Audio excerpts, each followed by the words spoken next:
The Scrapyard visionaries. Earth's orbital space had become a graveyard. Decades of satellite launches, abandoned space stations, and the remnants of humanity's early ventures into the cosmos had created a belt of debris that circled the planet like a technological ring of Saturn.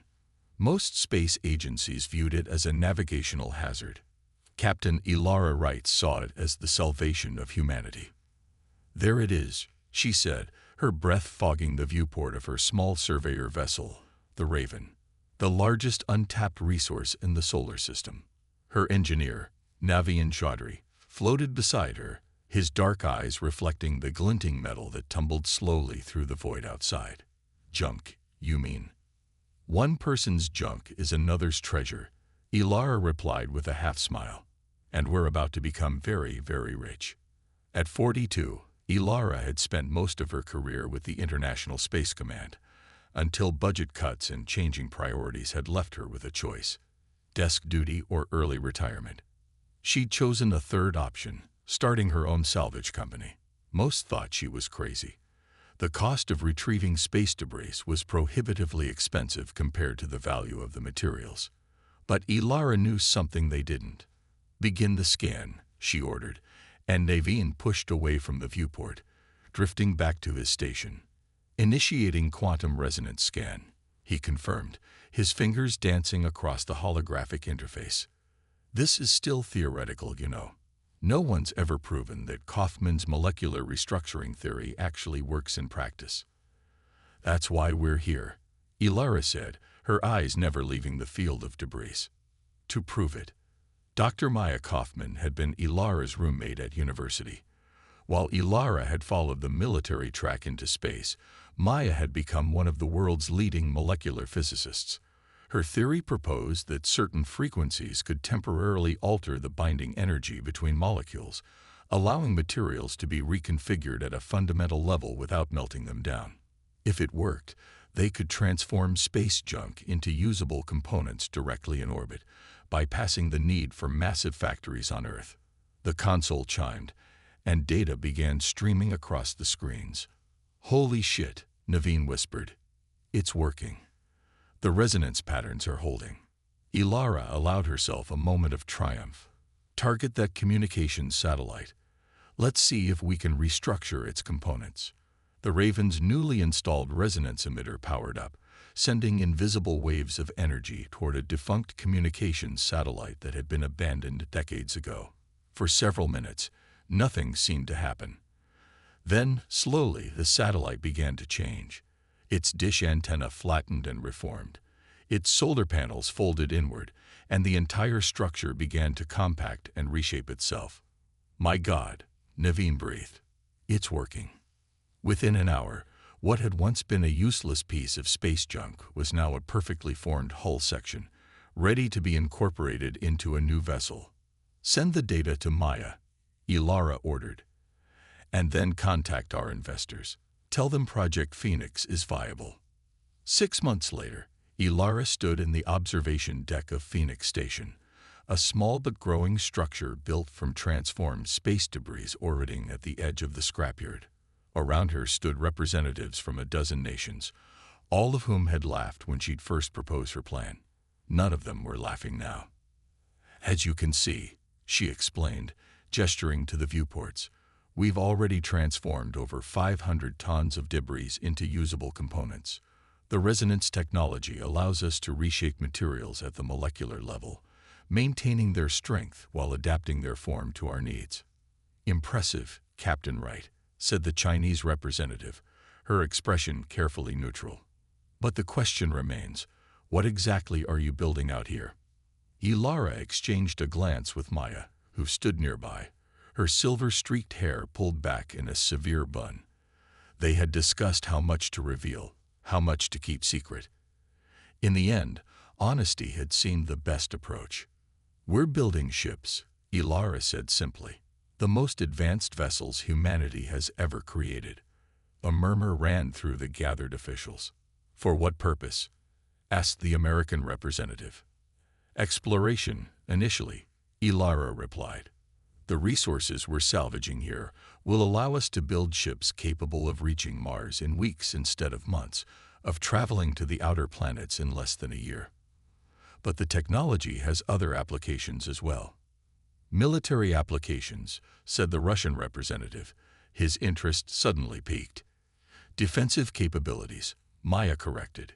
The ability to protect Earth and its interests.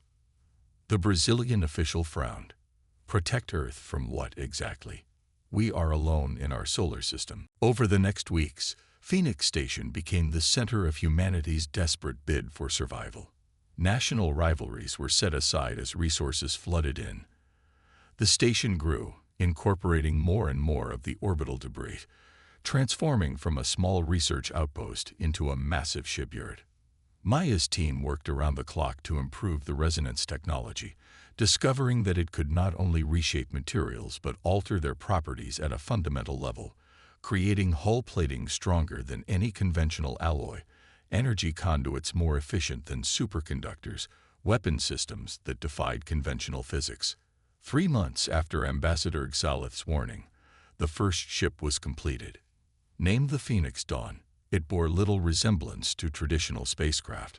Its hull was seamless, flowing like liquid metal frozen in time, incorporating the distinctive patterns of dozens of different satellites and space stations from which it had been formed. Ilara stood before the assembled crew, a mixture of military personnel from a dozen nations.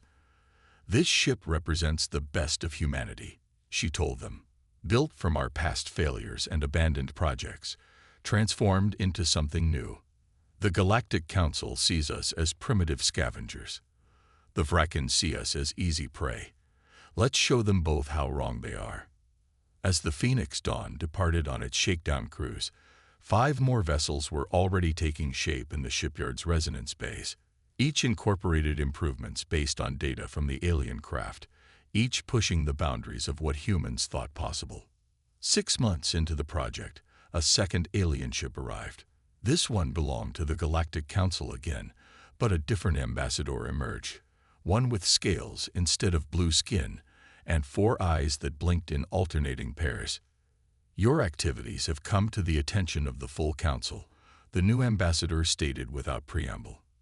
You were advised that resistance was futile, yet you persist in these constructions. Maya, who had been promoted to science director of the entire project, faced the alien with calm confidence.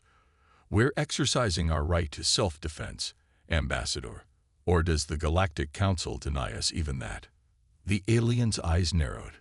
The Council has reconsidered. We will send observers to monitor your progress.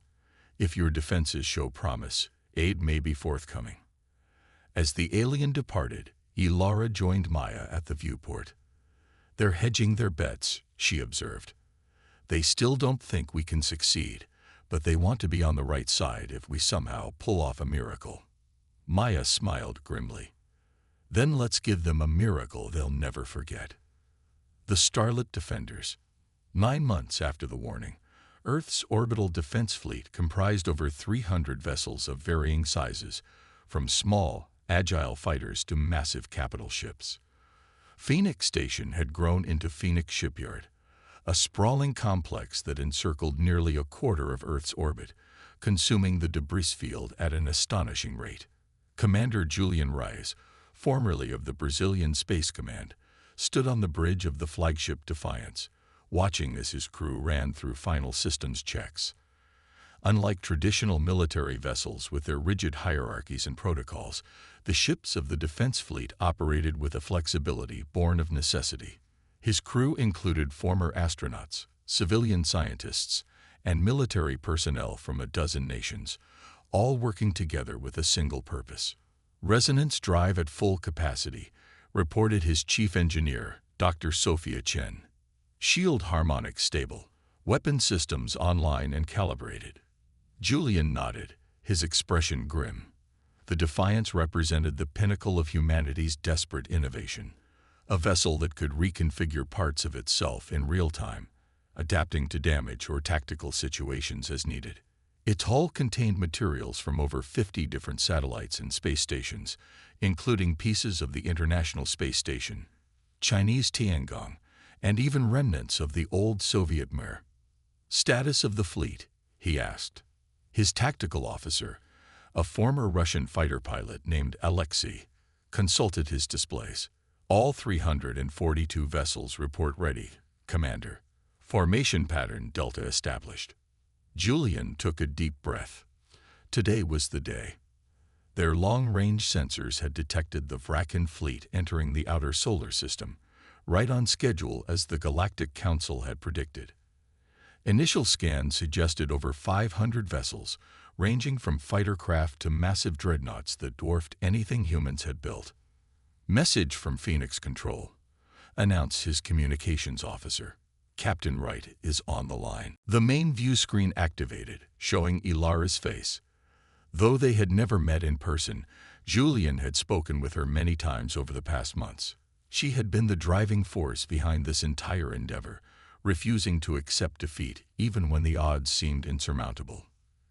"Commander Reyes," she greeted him, her expression solemn. "The Vrakan fleet has passed Neptune's orbit.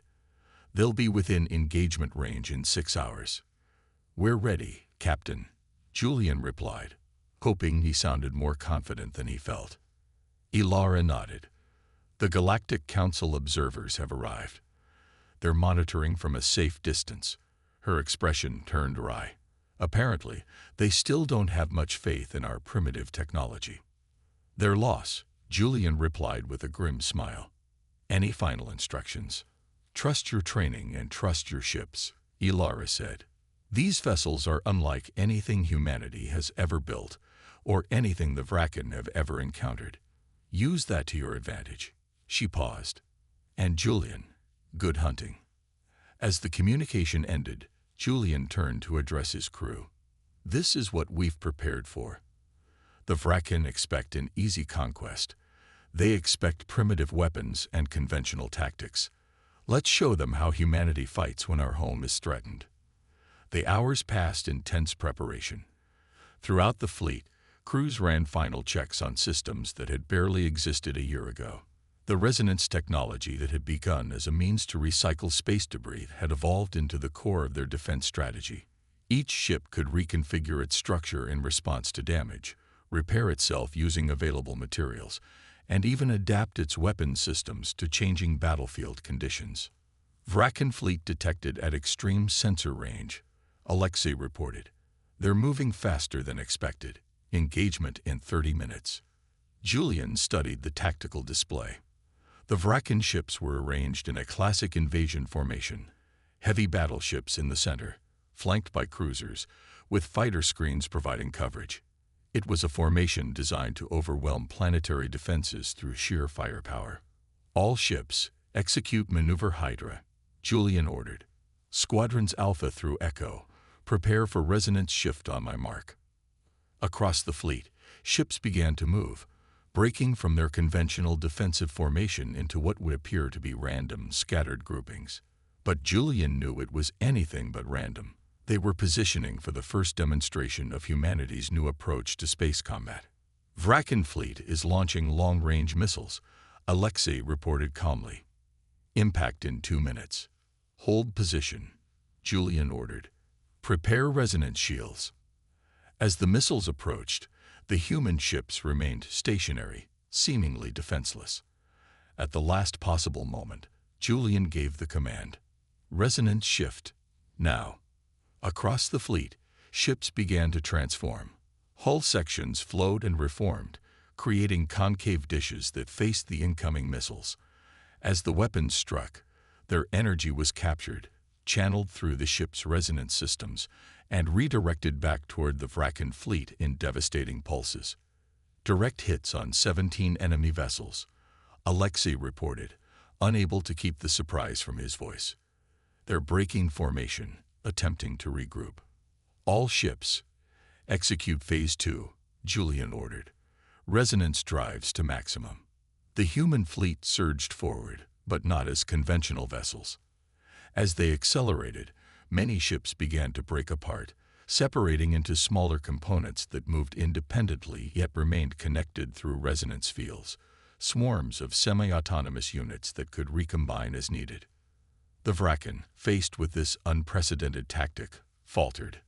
Their weapons targeted ship-sized objects, not the swarms of smaller components that now surrounded them. Their formations, designed to counter conventional attacks, provided no defense against an enemy that could literally reshape itself mid-battle. The Trianqui Squadron reports successful penetration of Vraken defensive line.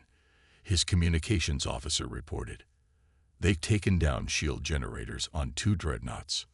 Julian allowed himself a moment of hope.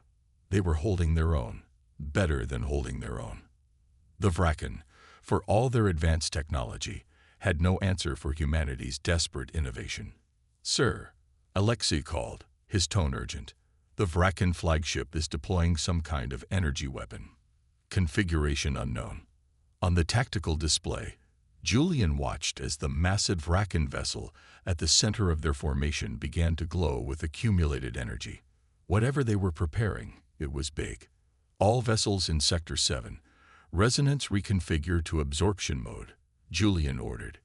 Everyone else, clear the target zone. The energy weapon fired, a massive beam of coherent energy that cut through space toward the heart of the human fleet. But instead of striking ships, it hit a hastily formed wall of vessels that had reconfigured themselves into resonance collectors. For a moment, it seemed the human ships would be overwhelmed.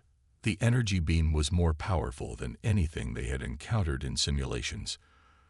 Then, slowly, the glow of the beam began to dim as the human ships absorbed its energy, channeling it through their systems. "Resonance capacitors at maximum," Dr. Chen reported, her voice tight with tension. "We can't contain much more." "We don't need to," Julian replied. "All ships in absorption formation, prepare to redirect. Target the Vraken flagship." The energy that had been captured was released in a single, concentrated burst, not back at the flagship that had fired it, but at a point just off his bow where Julian had noticed a slight fluctuation in their shield coverage. The result was spectacular. The redirected energy pierced the Vraken flagship's shields, striking its hull directly. Secondary explosions rippled across the massive vessel as systems overloaded and failed. "The Vraken flagship is losing power," Alexei reported, disbelief in his voice. "Their formation is breaking up." Across the battlefield, the human fleet pressed its advantage. Ships combined and separated as needed, some forming massive weapon platforms to target Vraken capital ships, others breaking into swarms to overwhelm fighter screens. The resonance technology that allowed them to reshape their vessels on the fly made conventional tactics obsolete. 3 hours into the battle, the Vraken fleet was in full retreat. Of their original 500 ships, nearly a third had been destroyed or disabled. The human fleet had suffered losses as well. 67 ships destroyed, another 40 severely damaged. But it was a far cry from the total defeat the Galactic Council had predicted. As the Vraken ships accelerated away from Earth, a transmission came through on all frequencies. The face that appeared on the screen was Vraken, reptilian features, with vertical pupils and yellow eyes. "This is War Admiral Zexcalter of the Vraken Dominion," the alien hissed. "You have won this day, humans, but the Dominion does not forget. We will return." Before Julian could respond, another transmission cut in. This one showed a familiar blue-skinned figure, Ambassador Xalith of the Galactic Council. "The Council has witnessed your victory," the ambassador stated, its tone noticeably less condescending than before. "We miscalculated the adaptive capabilities of your species. In light of this demonstration, the Council extends an invitation for Earth to send representatives to discuss potential membership." Julian exchanged glances with his bridge crew, seeing in their expressions the same mixture of exhaustion, pride, and disbelief that he felt. "Patch me through to Phoenix Control," he requested. "Captain Wright should hear this." When Ilara's face appeared on the screen, she was already smiling. "I heard," she said. "The observers were kind enough to share the transmission." "What do we tell them?" Julian asked. Ilara's smile widened. "Tell them we accept their invitation, and that we'll be bringing our own ships." 1 month later, the diplomatic vessel departed Earth orbit, bound for the Galactic Council's headquarters. Unlike the sleek, uniformed ships of other species, the human vessel, named the Unity, bore the distinctive patchwork appearance of resonance technology, parts of its hull clearly fashioned from recognizable Earth satellites and space stations. On the observation deck, Ilara stood with Maya, watching as Earth receded behind them. "They still don't understand what we've created," Maya mused. "They think we just got lucky with some clever recycling technology." Ilara nodded. "Let them think that. The truth is more powerful. When faced with extinction, humanity didn't just build ships. We reimagined what ships could be." As the Unity accelerated towards its destination, the orbital shipyards around Earth continued their work. The Scrapyard that had once been considered a hazard and an eyesore had become the foundation of humanity's future among the stars, a testament to the ingenuity of a species that refused to be written off as primitive. And in the vast darkness between stars, word was spreading of the humans who had transformed their junk into the means of their salvation, who had defeated a Vrakan armada against impossible odds. Some dismissed the stories as exaggeration. Others began to look toward the small blue planet with new interest. Humanity had announced its presence to the galaxy, and the galaxy was listening.